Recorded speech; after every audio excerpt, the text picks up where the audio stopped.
سلطان الہند حضرت خواجہ غریب نواز کی کرامت الحمدللہ ہندوستان کا بچہ بچہ جانتا ہے، کیا مسلمان کیا غیر مسلم سبھی جانتے ہیں۔ ہم کرامتوں سے تھوڑا سا ہٹ کر کچھ باتیں آپ کے حوالے کر رہے ہیں غریب نواز کے حوالے سے، اس امید پر کہ اللہ تبارک و تعالی ہمیں بھی اس کی توفیق و رفیق عطا فرمائے۔ یہ اولیاء کرام اللہ کی دی ہوئی طاقت سے، اختیار سے، پاور سے بہت نوازتے ہیں، بہت نوازتے ہیں۔ میں دلیل العارفین پڑھ رہا تھا جس میں خواجہ غریب نواز کی باتوں کو ان کے مرید، ان کے خلیفہ جنہوں نے سلسلہ چشتیہ کو ہند کے گوشے گوشے تک پہنچایا، حضرت سیدنا خواجہ قطب الدین بختیار کاکی رحمت اللہ علیہ، جن کا مزار مقدس دلی کے مہرولی شریف میں ہے، انہوں نے اس کتاب کو دلیل العارفین کے نام سے جمع فرمائی۔ اس میں غریب نواز خود فرماتے ہیں کہ اولیاء کرام کو، عارفین کو کشف و کرامات کا اظہار یوں نہیں کرنا چاہیے۔ جب وہ راہ سلوک طے کر لے اور اس رتبے تک پہنچ جائے کہ اس کے اور خدا کے بیچ سے ہر تعلق ختم ہو جائے، یہاں تک کہ اس کا وجود بھی فنا ہو جائے، تب وہ اس مقام پر ہے کہ وہ کشف و کرامت کا ظہور کرے، یا تو مذہب اسلام کے فروغ کے لیے اور دین اسلام کی تبلیغ و اشاعت کے لیے، اور اعدائے دین کو مبہوت اور خاموش کرنے کے لیے۔ کتنا بڑا یہ مقام ہوتا ہے کہ اللہ اور اس کے درمیان کچھ باقی نہ رہے، نہ انہیں دنیا کی خبر، نہ کسی چیز کی خبر۔ غریب نواز فرماتے ہیں حد یہ ہے کہ اسے اپنے بھی وجود کی خبر نہ ہو۔ اسی وجہ سے کچھ اولیاء کرام نے جو کہا کہ میں خدا بول رہا ہوں، تو اس سے مراد یہ ہے کہ اس کے اور اللہ کے بیچ میں اس کا وجود بھی نہیں ہے۔ جب اس کا اپنا وجود نہیں ہے تو جو بول رہا ہے وہ خدا ہی بول رہا ہے۔ اس کی تعویلات، یہ تصوف کی باتیں ہیں، ان باتوں میں آپ کو الجھانا نہیں چاہتا میں، بلکہ ایک حدیث قدسی ہے، مشہور حدیث پاک ہے کہ انسان جب نوافل کے ذریعے قرب خدا حاصل کر لیتا ہے، اللہ کا قرب حاصل کر لیتا ہے، تو پھر رب ذوالجلال فرماتا ہے میں اس کی آنکھیں بن جاتا ہوں، اس کا ہاتھ بن جاتا ہوں، اس کی زبان بن جاتا ہوں، اس کا پیر بن جاتا ہوں۔ مطلب یہ ہے کہ جب کوئی ولی نوافل کے ذریعے اللہ کا اتنا قرب حاصل کرتا ہے تو پھر اپنی مرضی سے کوئی کام نہیں کرتا ہے، جو کرتا ہے خدا کی مرضی سے ہوتا ہے۔ یہ حدیث قدسی ہے جو بخاری شریف کے اندر بھی موجود ہے۔ میرے غریب نواز رضی اللہ تعالیٰ عنہ کے ارشادات پڑھیے آپ۔ لگے ہاتھوں غریب نواز کی یہ بات بھی سنتے چلیے، اسی دلیل العارفین کے اندر ہے۔ حضرت خواجہ غریب نواز نے کیسی حکومت فرمائی، رب ذوالجلال نے کیسی انہیں طاقت عطا فرمائی۔ 6 رجب المرجب 627 ہجری ایک روایت کے مطابق، تقریباً 819 سال ہو گئے اس روایت کے مطابق غریب نواز کے وصال کیے، 819 سال۔ 6 رجب 627 ہجری ایک روایت کے مطابق صبح صادق میں حضرت خواجہ غریب نواز کا وصال۔ جب تک آپ بحیات رہے دنیا جانتی ہے کہ آپ کی حکومت کا سکہ چلتا رہا۔ آپ نے وصال فرمایا صبح صادق کے وقت۔ یہ بات بھی میں واضح کر دوں آپ کے سامنے، تمام مورخین جنہوں نے غریب نواز کی زندگی پہ کتابیں لکھی، تقریباً سارے لکھنے والے اس بات پر متفق ہیں کہ 6 رجب المرجب کو عشاء کی نماز پڑھنے کے بعد، دیگر ضروریات سے فارغ ہونے کے بعد، غریب نواز نے اپنے حجرہ خاص میں دخول فرما کر سارے خدام سے کہہ دیا کہ تم لوگ باہر رہو۔ غریب نواز نے دروازہ بند فرما لیا۔ 6 رجب المرجب کی رات کو نماز عشاء پڑھنے کے بعد بجماعت پڑھنے کے بعد، ہماری ان روایتوں سے کچھ اپنی عملی زندگی میں سدھار بھی لائیے گا۔ خدام کہتے ہیں کہ رات بھر ذکر خدا کی آواز آتی رہی، غریب نواز ذکر کرتے رہے یہاں تک کہ جب صبح صادق کا وقت آیا، یعنی فجر کا وقت شروع ہونے کو ہے، تو غریب نواز کی آواز بند ہوئی۔ آواز جو ذکر کی بلند آواز سے آ رہی تھی، خدام جو باہر سن رہے تھے، غریب نواز کی آواز بند ہوئی۔ یہاں تک کہ فجر کی اذان ہو گئی. فجر کی اذان کے بعد جماعت کا وقت ہو گیا. اب جب جماعت کا وقت ہو گیا اور غریب نواز کا دروازہ نہیں کھلا تو خدام متفکر ہوئے. فکر لاحق ہوئی کہ جماعت کا وقت ہو گیا ہے اور غریب نواز کا دروازہ نہیں کھلا. کیا سمجھا آپ نے؟ یعنی غریب نواز روزانہ فجر کی نماز بجماعت پڑھا کرتے ہیں. سمجھ گئے نا آپ؟ عشاء پڑھ کر کے دروازہ بند کیا اور جماعت کے فجر کی جماعت کے وقت دروازہ نہیں کھلا.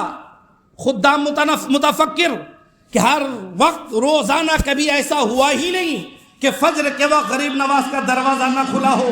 آج جب کھلا نہیں ہے تو خدام متفکر ہیں کہ ایسا ہو ہی نہیں سکتا کہ غریب نواز صحیح حالت میں ہو اور فجر کی نماز کے وقت دروازہ نہ کھلے. ہو نہیں سکتا. ایسا یقین خدام کو ہے. اب جب کھلا نہیں تو خدام حضرات نے زبردستی دروازہ کو دھکا مار کر کے کھولا. انہیں یقین تھا. یقین دیکھیے آپ بھائی، اگر کبھی کبھار ایسا ہوتا کہ غریب نواز آج آئے ہیں فجر میں، آج نہیں آئے تو خدام دھکا مار کے کیوں کھولتے؟ ہو سکتا ہے آج سو گئے ہیں، کوئی بات نہیں، بعد میں دیکھ لیں گے. لیکن فجر کی جماعت کا وقت ہو رہا ہے، دروازہ نہیں کھلا، خدام زبردستی کھول رہے ہیں. اس کا مطلب یہ ہے کہ ان کی زندگی میں کبھی ہوا ہی نہیں کہ فجر کا وقت غریب نواز کا دروازہ بند رہا ہو. انداز آپ کریں کہ ان حضرات نے، اور یہ خدام بھی جو اس وقت تھے موجود ان کی بارگاہ میں، الحمدللہ وہ پیسے لانے والے خدام نہیں تھے میاں، اولیاء کی جماعت تھی. جب غریب نواز چلے تھے مکۃ المکرمہ مدینۃ المنورہ ہوتا ہوا تو 40 اولیاء کرام کی جماعت تھی غریب نواز کے ساتھ. ان میں سے ہر ولی اس درجے پر تھا کہ آنکھیں بند کرے تو پوری دنیا کو دیکھ لے. 40 ایسے ولیوں کی جماعت غریب نواز کے ساتھ تھی جب آ رہے تھے کہ ہر ولی اس قدر با تصرف با اختیار کہ دم میں جو چاہے کرے. ان سارے ولی حضرت خواجہ غریب نواز کے خادم تھے. تو جب ان خادموں کی ولایت و کرامت کا یہ عالم ہے تو غریب نواز تو مخدوم تھے. ان کی عظمتوں کا کیا کہنا، ان کی رفعتوں کا کیا کہنا. تو پتا چلا کہ خدام دروازہ زبردستی کھول رہے ہیں. اس کا مطلب انہیں یقین ہے کہ ایسا ہو نہیں سکتا کہ غریب نواز فجر چھوڑ دیں، غریب نواز کی آنکھ لگ جائے، کبھی ہو ہی نہیں سکتا. جب یہ لوگ دروازہ کھول کر کے اندر گئے تو دیکھ رہے ہیں غریب نواز لیٹے ہوئے. اور جب خدام اندر گئے تو دیکھا کہ غریب نواز کی پیشانی پر جلی حرفوں سے قلم قدرت سے لکھا ہوا تھا ھذا حبیب اللہ ماتا فی حب اللہ. یہ اللہ کے محبوب ہیں، یہ جیتے بھی تھے اللہ کی محبت میں اور دنیا سے گئے ہیں تو اللہ کی محبت ہی میں گئے. ھذا حبیب اللہ ماتا فی حب اللہ. یہ غریب نواز کی شان ہے، قلم قدرت سے لکھا ہوا ہے. اور سنیے، بزرگان دین نے عین اسی وقت خواب میں میرے آقا سرور کائنات صلی اللہ علیہ وسلم کو دیکھا. میرے آقا صحابہ کرام کے ساتھ کھڑے ہیں. ان اولیاء کرام نے پوچھا یا رسول اللہ علیک الصلاۃ و تسلیم، آپ تشریف فرما ہے، صحابہ کی جماعت ہے، محسوس ایسا ہو رہا ہے کسی کا انتظار کر رہے ہیں. تو میرے آقا سرور کائنات نے فرمایا ہاں میں اپنے بیٹے معین الدین کے استقبال کے لیے کھڑا ہوں. میں نے جسے ہند کا سلطان بنایا تھا، عطا رسول بنا کر کے بھیجا تھا، وہ میرا بیٹا آج میرے پاس آ رہا ہے، ہم ان کے استقبال کے لیے کھڑے ہیں. یہ غریب نواز ہے.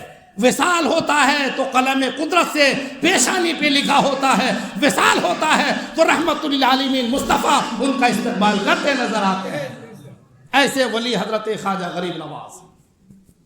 اور یہ تو معلوم ہی ہے کہ غریب نواز وہ مقبول ولی ہیں کہ خانہ کعبہ میں جب آپ کے پیر و مرشد حضرت خواجہ عثمان ہارونی لے کے گئے تو وہاں حضرت عثمان ہارونی نے اللہ کی بارگاہ میں عریضہ پیش کیا، پروردگار میں معین الدین لایا ہوں. تو خانہ کعبہ سے من جانب اللہ آواز آئی کہ عثمان ہم نے معین الدین کو قبول کر لیا. یعنی اللہ نے بھی غریب نواز کو قبول کیا، اور جب رسول اللہ کی بارگاہ میں گئے سلام عرض کیا تو میرے آقا نے جواب بھی دیا اور حضرت غریب نواز کی عہدے کی وضاحت بھی فرما دی اور ہندوستان کی سلطنت بھی عطا فرما دی۔ گویا حضرت سلطان الہند حضرت خواجہ غریب نواز اللہ کی بارگاہ میں بھی مقبول ہے، رسول اللہ کی بارگاہ میں بھی مقبول ہے، اور کیوں نہ ہو میاں رب ذوالجلال نے بڑے خاص انداز میں رسول اللہ صلی اللہ علیہ وسلم نے عالم رؤیا میں بڑی خاص تربیت کر کے سلطان الہند کو غریب نواز بھیجا تھا، اس کو کفرستان میں بھیجا تھا۔ اس لیے سارے اولیاء کہتے ہیں کہ جب غریب نواز ملتان اور لاہور کے راستے سے دلی پہنچے اور دلی سے اجمیر مقدس پہنچے، اتنے آنے جانے میں کئی سال کے عرصہ ہی ہوئے تھے کہ غریب نواز کا اخلاق، سیرت، کردار، عبادت، تقوی، طہارت اور اخوت و محبت کو دیکھ کر 1-2 لاکھ نہیں لاکھوں لاکھ لوگوں نے کفر سے توبہ کر کے دامن اسلام میں آ کر اللہ تبارک و تعالیٰ کی عبادت و بندگی کو اختیار کیا۔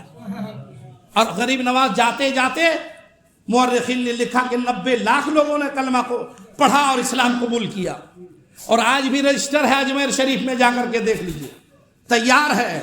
غریب نواز کی زندگی کی سب سے علامت، بڑی علامت اور پہچان ہے کہ غریب نواز آج بھی زندہ ہیں۔ وہ حسین کے بیٹے ہیں جنہوں نے میدان کربل میں سر کٹا کر بھی نیزے بے قرآن پڑھ کر کے لوگوں کو سنایا تھا اور اعلان کیا تھا میں حسین ہوں، نبی کا بیٹا ہوں، میرے صدقے اسلام کو زندگی ملتی ہے، نبی کا بیٹا کبھی مرتا نہیں۔ وہ غریب نواز اجمیر میں دکھا دیا کہ کل بھی غریب نواز کے داستان میں جا کر، ان کے در میں جا کر لوگ اسلام قبول کرتے تھے، آج بھی قبول کر رہے ہیں، آج بھی قبول کر رہے ہیں۔ باضابطہ سید مہدی میاں صاحب ایک خادم ہے وہاں کے، عالم خادم، انہوں نے کہا حضرت ابھی بھی رجسٹر ہم لوگوں کے پاس موجود ہے، ہر سال جو غیر مسلم آ کر غریب نواز کے دربار میں اسلام قبول کرتے ہیں اس کا ریکارڈ ہم لوگوں کے پاس موجود ہے۔ یہ غریب نواز کی زندگی کی سب سے اعلیٰ پہچان ہے میاں۔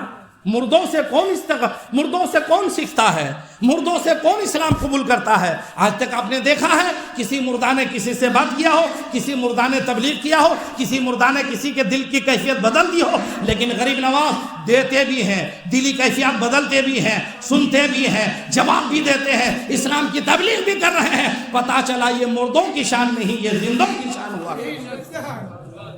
اس کے بعد بھی کچھ لوگوں کو غریب نواز کا مزار اور ان کی بارگاہ میں جانا بدعت لگے، شرک لگے، چادر چڑھانا ناجائز لگے، ان کے نام کی چھٹی کرنا ناجائز لگے، تو میں سمجھتا ہوں ان کو اپنے ایمان و عقیدے کے علاج کے ساتھ ساتھ دماغ کا بھی علاج کرنا چاہیے، کیونکہ غریب نواز کی وہ بارگاہ ہے۔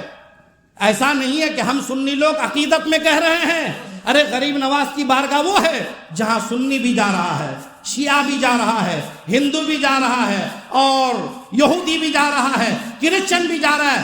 غرض یہ ہے کہ ہر دھرم کے لوگ جا رہے ہیں، اور جو جاتا ہے وہی مسکرا کر واپس آتا ہے، وہی مرادیں پا کر واپس آتا ہے۔ یہ کوئی ایسی بات نہیں ہے کہ ہم لوگوں نے عقیدت میں کہہ دیا ہے، عقیدت نہیں، حقیقت ہے۔ آج بھی اگر دیکھنا ہو تو درے غریب نواز چلے جاؤ، وہاں جا کر دعائیں کر دو، غریب نواز کے توسل سے انشاءاللہ تمہاری دعا قبول ہوتی نظر آئے گی۔ اور غریب نواز کی بارگاہ اولادوں کے لیے تو میاں اکسیر اعظم ہے، اور یہی بات ہم لوگ کچھ کہتے ہیں اور پھٹ سے فتویٰ لگا دیتا کہ اعلیٰ حضرت بریلی والے ہیں غریب نواز کو خدا بنا دیا۔ معاذ اللہ رب العالمین، کیا تم نے قرآن نہیں پڑھا کہ جب حضرت مریم کے پاس حضرت جبریل آئے؟ پڑھیے سورہ مریم، سورہ بقرہ، دوسری سورت ہے۔ حضرت مریم کی شادی نہیں ہوئی تھی، حضرت عیسیٰ علیہ الصلوۃ والتسلیم کی ماں حضرت جبریل آئے، یہ پاک دامن عورت گھبرائیں کہ کون ہو تم، کون ہو؟ انہوں نے کہا گھبراؤ مت، میں اللہ کا فرشتہ ہوں جبریل، میں اس لیے آیا ہوں تاکہ تمہیں ایک ستھرا پاکیزہ بیٹا دے دوں۔ قرآن میں ہے، حضرت جبریل آ کے کیا کہہ رہے ہیں؟ اس لیے میں آیا ہوں مریم تاکہ تمہیں ایک صالح بیٹا دے دوں۔ جبریل یہ نہیں کہہ رہے ہیں کہ خدا تمہیں بیٹا دے دے، بلکہ میں تمہیں بیٹا دیتا ہوں اس لیے آیا ہوں۔ تو جبریل کی اپنی طرف سے بیٹا دے سکتے ہیں؟ نہیں، جبریل پیغام لائے ہیں کہ بیٹا دینے والا حقیقت میں اللہ ہے، میں ذریعہ ہوں۔ بلا شبہ قرآن کی آیت کریمہ کی روشنی میں غریب نواز بیٹا نہیں دیتے ہیں، بیٹا دینے والا اللہ ہے، غریب نواز وسیلہ ہے۔ ذریعہ ہیں. یہ تو قرآن سے ثابت ہے. تو کیا قرآن پر بدعت کا فتویٰ لگاؤ گے؟ قرآن پر شرک کا فتویٰ لگاؤ گے؟ ایسے لوگوں کو اپنے دماغ کا علاج کرنا چاہیے. کوئی سنی کوئی بریلوی ہرگز غریب نواز ہو، غوث اعظم ہو، آقا امام حسن ہو، آقا امام حسین ہو، مولا کائنات ہو، ان کو خدا نہیں سمجھتے ہیں، خدا کا قریبی سمجھتے ہیں، خدا کا دوست سمجھتے ہیں. اب زبردستی کوئی اپنے من میں کچھ کہہ لے تو اس کا علاج تو ہمارے پاس نہیں. البتہ اتنا ہے کہ غریب نواز کی ذات سے الحمدللہ خلق خدا کو تب بھی فائدہ ہوتا تھا، آج بھی فائدہ ہو رہا ہے، قیامت میں بھی فائدہ ہوگا، اور انشاءاللہ ہم غلاموں کو تو بعد قیامت بھی فائدہ ہوگا. ہندوستان میں جب انگریزوں کا قبضہ ہوا تو ہندوستان کا جو وائسرائے لارڈ کرزن تھا، انگریز، کتاب میں موجود ہے سیرت کے اندر، خود انگلش میں بھی موجود ہے، کوئی پڑھ لے مبالغہ نہیں. وہ پورے ہندوستان کی سیر کیا، گرجا گھروں میں گیا، مندروں میں گیا، مسجدوں میں گیا، مزارات میں گیا، مقبروں میں گیا. جب پورا ہندوستان وہ گھوم لیا، اجمیر مقدس غریب نواز کی بارگاہ میں بھی گیا. سبھی جاتے ہیں، بڑے بڑے گئے، چھوٹے چھوٹے گئے، وہ تو غریب نواز کی بارگاہ ہے، سلطان کی بارگاہ ہے. جب وہاں سے نکلا تو انہوں نے پیغام دیا کہ پورا ہندوستان میں گھوم لیا، مسجدوں میں گیا، گرجا گھروں میں گیا، مندروں میں گیا، دوسری جگہ مقبروں میں بھی گیا.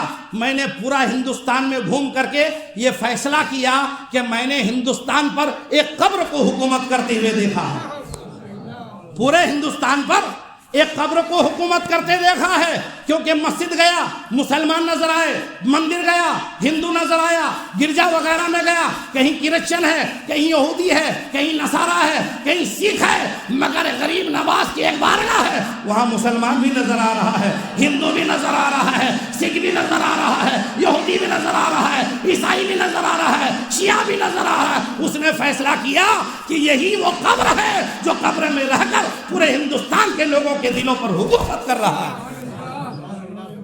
اور بلا شبہ یہ حق بات ہے، آج بھی جا کے دیکھ لیجئے.